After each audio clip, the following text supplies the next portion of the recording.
Capítulo 8. Vejo pessoas mortas, o tempo todo. Na rua, na praia, nos shoppings, nos restaurantes, nos corredores da escola, nas filas do correio, na sala de espera dos consultórios, mas nunca no dentista. Porém, ao contrário dos fantasmas que a gente vê na televisão e no cinema, elas jamais me perturbam, pedem minha ajuda ou vêm conversar comigo. De modo geral, não fazem mais que sorrir e acenar quando notam que estão sendo vistas, como a maioria dos vivos. Elas adoram ser vistas. Mas a voz em meu quarto definitivamente não era de um fantasma, também não era de Riley. A voz em meu quarto era de Damien. E por isso sei que foi um sonho. E aí? Ele sorri e se senta segundos depois de o sinal tocar, mas como a aula é do Sr. Robbins, isso é o mesmo que chegar cedo. Cumprimentando-o apenas com um aceno de cabeça, de um jeito displicente, neutro, como se não estivesse nem aí para ele, esperando esconder o fato de que a essa altura estou tão afim de que até ando sonhando com ele. Sua tia parece ser uma pessoa legal, ele diz, olhando para mim e batendo com a caneta na carteira, no irritante tec-tec-tec. Ela é muito legal, resmungo, furiosa com o Sr. Robbins, que não sai daquele banheiro desejando que ele largue o maldito cantil de uísque e venha logo para dar sua aula. Também não moro com minha família, diz Damien, a voz silenciando a sala, aquietando meus pensamentos enquanto ele gira a caneta na ponta dos dedos, para lá e para cá sem deixá-la cair. Não digo nada, apenas ajusto o iPod no compartimento secreto do capuz, cogitando ligar a música para bloquear Damien também. Não, isso seria grosseria demais. Fui emancipado, ele acrescenta. Sério? Pergunto, apesar de ter prometido a mim mesma limitar nossas conversas ao mínimo necessário. Só que, bem, nunca conheci um outro emancipado e sempre achei que todos fossem pessoas tristes e solitárias.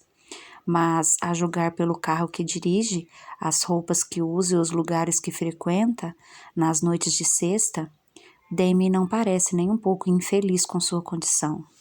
Sério, ele diz. E assim que para de falar, ouço os cochichos febrilmente trocados entre Stácia e Honor, que me chamam de esquisitona e outros qualificativos bem menos simpáticos que esse. Depois me espanto ao vê-lo arremessar a caneta para o alto, sorrindo enquanto ela desenha uma série de 8 preguiçosos no ar. Antes de aterrissar perfeitamente na ponta do dedo dele. E sua família, onde está? Ele pergunta. Como é estranha essa alternância entre barulho e silêncio, barulho e silêncio, barulho e silêncio. Parece até uma versão nova para a dança das cadeiras, uma versão em que sempre acabo sobrando de pé. O quê? Eu digo, distraída pela caneta que agora paira entre a gente, bem como pelos comentários de Honor e a respeito das minhas roupas. Quanto ao namorado dela, bem, o garoto concorda com tudo, feito um cordeirinho, mas ao mesmo tempo se pergunta por que ela. Honor nunca se veste como eu. Minha vontade é pôr o capuz, ligar o iPod no volume máximo e dar um fim a essa história toda. Em tudo, inclusive em Damien. Principalmente em Damien. Onde sua família mora? Ele pergunta. Fecho os olhos enquanto ele fala, saboreando a delícia que são esses poucos segundos de silêncio. Depois volto a abri-los e, encarando-o, digo: estão todos mortos. Finalmente, o Sr. Robbins entra na sala. Sinto muito. Damien se senta à minha frente na mesa do almoço. E eu corro os olhos pelo pátio, ansiosa para que Raven e Miles não demorem a chegar. E quando abro a bolsa com o lanche, vejo o quê? Uma tulipa, igualzinha à do outro dia, espetada entre o sanduíche e o saco de batatas fritas. Não sei bem como ele faz isso, mas tenho certeza de que foi Damien quem a colocou ali. Na verdade, não são os truques de mágica que me incomodam, mas o jeito como ele olha para mim, fala comigo, aquilo que me faz sentir. Sua família. Eu não sabia que, olhando para baixo, fico rodando a tampinha da garrafa de suco para lá e para cá, preferindo 1000 vezes que ele tivesse esquecido o assunto. Não gosto de falar nisso, digo.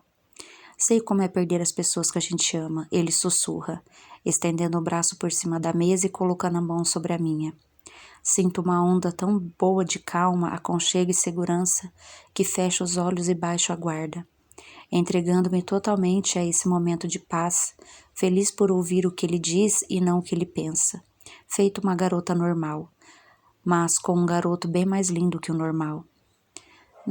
Licença, diz alguém. Abro os olhos novamente e dou de cara com Raven, as mãos plantadas na mesa, os olhos amarelos apertados e fixos em nossas mãos. Eu não queria interromper. Imediatamente coloco a mão no bolso como se estivesse fazendo algo errado, algo que ninguém deveria ter visto. Minha vontade é explicar que aquilo não havia sido nada, que não significava nada, mas conheço meu amigo bastante para saber que seria inútil. Cadê o Miles? Falo afinal sem saber mais o que dizer. Raven revira os olhos e senta ao lado de Damien, a aura passando de um amarelo forte a um vermelho muito escuro em razão dos maus pensamentos. Miles está trocando torpedos com sua nova paixão da internet. Bilal no Cio 307, ela diz, evitando meu olhar enquanto desembrulha seu cupcake. Em seguida, virando-me para Damien, acrescenta: Então, como foi o fim de semana de todo mundo? Mesmo sabendo que a pergunta não foi dirigida a mim, dou de ombros e fico olhando para a minha amiga. Como faz todo santo dia? Raven prova o cupcake com a ponta da língua. Nem sei por que faz isso, nunca vi recusar um único cupcake desde que a conheço. Mas quando volto o olhar para Damien, fico chocada ao vê-lo sacudindo os ombros também. Pelo que vi na sexta-feira, imaginei que o fim de semana dele havia sido infinitamente melhor que o meu. Bem, como vocês podem imaginar, continua Raven, minha noite de sexta foi um fracasso. Ótimo, diz ironicamente. Passei a maior parte do tempo limpando o vômito do Austin, já que a empregada tinha ido para Las Vegas e meus pais não se deram ao trabalho de voltar de sei lá onde que eles estavam. O sábado, em compensação, foi sensacional, tipo o melhor da minha vida. Teria chamado vocês, claro, mas foi tudo de última hora. Só então ela me dirige o olhar. Aonde você foi, afinal? Pergunto como quem não quer nada, embora tenha acabado de ver um lugar escuro de péssima energia.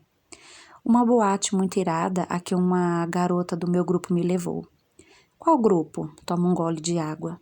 Sábado é dia dos codependentes, ela responde sorrindo. Bem, essa tal garota, Evangeline, ela é hardcore total, do tipo que eles chamam de doadora. Quem chama o que de doadora? Miles pergunta, deixando seu sidekick sobre a mesa e sentando-se ao meu lado. Os codependentes, respondo, colocando-o a par. Raven revira os olhos e diz: Eles não, garota, os vampiros. Doador é qualquer um que deixe outros vampiros se alimentarem dele. Chupar o sangue, sabe, essas coisas? Mas eu sou o que eles chamam de cachorrinho, porque só fico por perto deles. Não deixo ninguém se alimentar de mim. Pelo menos ainda não, ela ri. Por perto de quem? Pergunta Miles, levantando o sidekick e conferindo as mensagens. Dos vampiros, poxa. Cara, se liga. Então, essa codependente doadora, a tal da Evangeline, aliás, este é só o nome de vampiro dela, não o nome real. As pessoas têm um nome de vampiro? Intervém Miles outra vez, deixando o telefone na mesa, agora num lugar onde possa vigiá-lo. Pode crer. Raven faz que sim com a cabeça, empurrando o glacê do cupcake e lambendo a ponta do dedo. É como um nome de stripper. Tipo o nome de seu primeiro animalzinho de estimação, mais o nome de solteira da sua mãe, porque aí o meu nome seria Princesa Slavin. Uau, abalei. Ele desanda a rir. Raven suspira em busca de paciência. Ai, não é nada disso, garoto. Nome de vampiro é assunto sério pra caramba. Aliás, ao contrário da maioria, nem preciso trocar o meu, porque Raven já é nome de vampiro.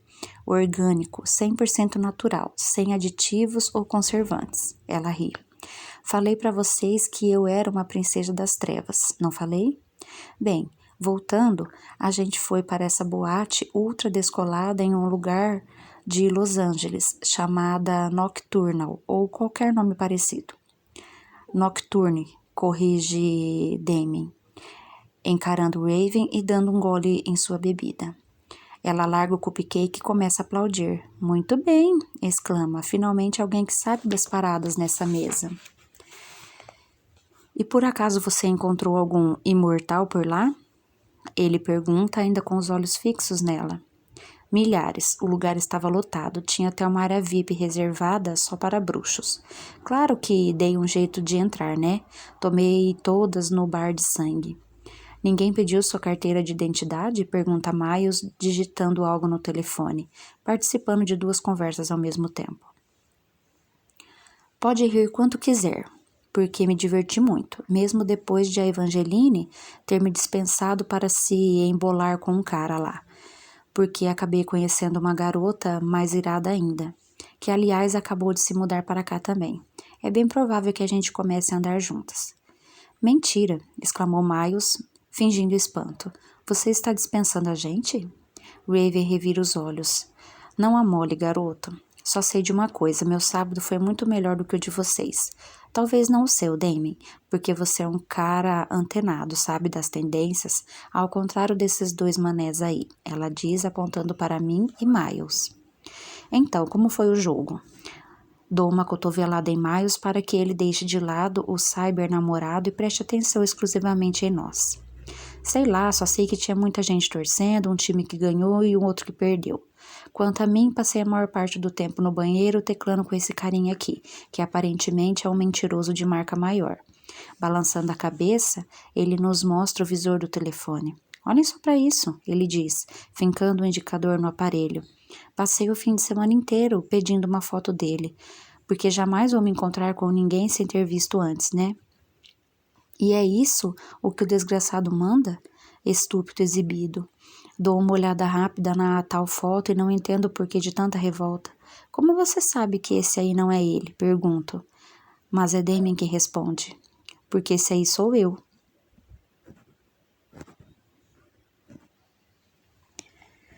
Capítulo 9. Ao que parece, Damien trabalhou como modelo durante um tempo quando morava em Nova York. Por isso as fotos dele estão por aí, flutuando no espaço cibernético, apenas esperando que alguém faça o download delas e se passe pelo garoto. Todos nós demos uma boa olhada na foto no telefone de Miles e rimos muito daquela bizarra coincidência. Apesar disso, há uma questão que ainda não consigo engolir. Se Damien acabou de se mudar do Novo México e não de Nova York, bom, não seria razoável esperar que ele parecesse um pouco mais jovem na tal foto? Afinal de contas, não conheço ninguém que aos 17 anos tenha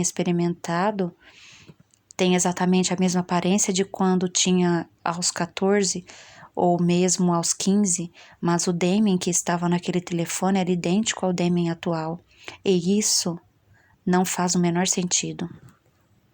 Chegando à aula de educação artística, entro na fila para o armário de materiais. Pego minha tralha e vou para o cavalete. Finjo que não estou nem aí quando vejo que Damien está instalado bem a meu lado. Simplesmente respiro fundo e, sem a menor pressa, abotou o jaleco e vou escolhendo os pincéis, aqui e ali espichando o olho para a tela vizinha e tentando não babar com a obra-prima que Damien está fazendo. Uma versão absolutamente perfeita de Mulher de Cabelos Amarelos, de Picasso. Nossa tarefa é reproduzir um dos grandes mestres, escolher uma dessas pinturas clássicas da história da arte e tentar copiá-la. Por algum motivo besta, achei que aqueles redemoinhos simplesinhos de Van Gogh não me dariam trabalho algum, que eu tiraria a parada de letra e ganharia nota máxima facilmente. Mas quando olho para a tela à minha frente, para as pinceladas caóticas e apressadas que consegui produzir até agora, vejo que estava redondamente enganada. Só que a essa altura não posso mais voltar atrás e salvar a situação. Pior, não tenho a menor ideia do que fazer. Desde que me tornei mediúnica, não preciso mais estudar, nem ler, basta colocar as mãos sobre um livro que seu conteúdo imediatamente pipoca em minha cabeça. Quanto às provas, digamos que hoje sou a prova de provas. Basta passar os dedos sobre cada pergunta para que a resposta se revele na mesma hora. Mas o buraco da arte é bem mais embaixo, porque talento não pode ser fabricado. Portanto, não é à toa que meu quadro parece um lixo se comparado ao de Damien. Noite estrelada?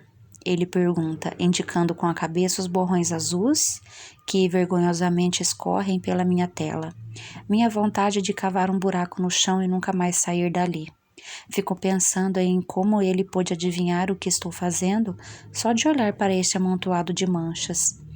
Em seguida, só para me torturar um pouquinho mais, dou uma espiada rápida no trabalho dele, nas pinceladas sinuosas que ele produz sem esforço, e acrescento mais um item na lista aparentemente interminável de qualidades e talentos do garoto. Sério?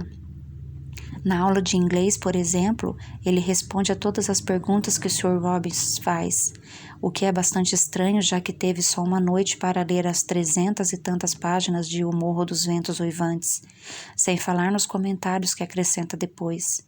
Damien é capaz de discorrer sobre fatos históricos, eventos que aconteceram séculos atrás, como se tivesse presenciado tudo com os próprios olhos.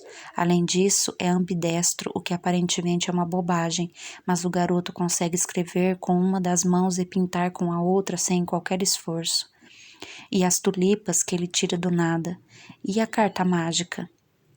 Excelente, exclama a senhora Machado, exatamente como Picasso. Ela alisa a trança comprida enquanto corre os olhos pela tela de Damien, mentalmente dando cambalhotas de alegria. A aura vibrando num lindo tom azul cobalto vasculha a memória em busca de outro aluno tão talentoso quanto ele, mas não encontra. Depois vem para meu lado. E você, Ever? Ainda está sorrindo, mas por dentro pensa: que diabos isso deve ser? Era para ser um Van Gogh, respondo, vermelha de tanta vergonha. Sabe, o Noite Estrelada? Bem, é um bom começo, ela diz, tentando evitar uma careta de espanto. O estilo de Van Gogh é bem mais difícil do que parece. Não se esqueça de acrescentar os dourados e amarelos. Afinal de contas, a noite estava estrelada, não estava? Enfim, ela passou para o outro aluno, a aura se dilatando em pequenas centelhas. Sei que não gostou de meu trabalho, mas fico agradecida pelo esforço que fez para esconder isso. Em seguida, tonta que sou, mergulho o pincel na tinta amarela, sem sequer me dar o trabalho de limpar o azul que estava nas cerdas. Resultado, um grande borrão verde em minha tela. Como é que você consegue? Pergunto frustrada a Damien, comparando sua obra-prima a meu desastre, já muito disposta a me conformar com o fracasso. Ele sorri e, buscando meu olhar, diz: quem você acha que ensinou a Picasso? Jogo o pincel no chão, furiosa, salpicando tinta verde por toda parte, nos sapatos, no jaleco, no rosto. Sem ao menos conseguir respirar, fico olhando para Damien, enquanto ele recolhe o pincel e coloca de volta em minha mão. Todo mundo tem de começar em algum lugar, ele diz em seguida, os olhos escuros e ardentes, enquanto seus dedos buscam a cicatriz em meu rosto. A cicatriz da testa, a que escondo sob a franja. Essa cuja existência ele não tinha a menor chance de saber. Até Picasso tinha um professor. Ainda sorrindo, Damien afasta a mão e leva consigo o calor que ela é capaz de produzir em mim. Calmamente volta a pintar. Então, me lembro de respirar outra vez.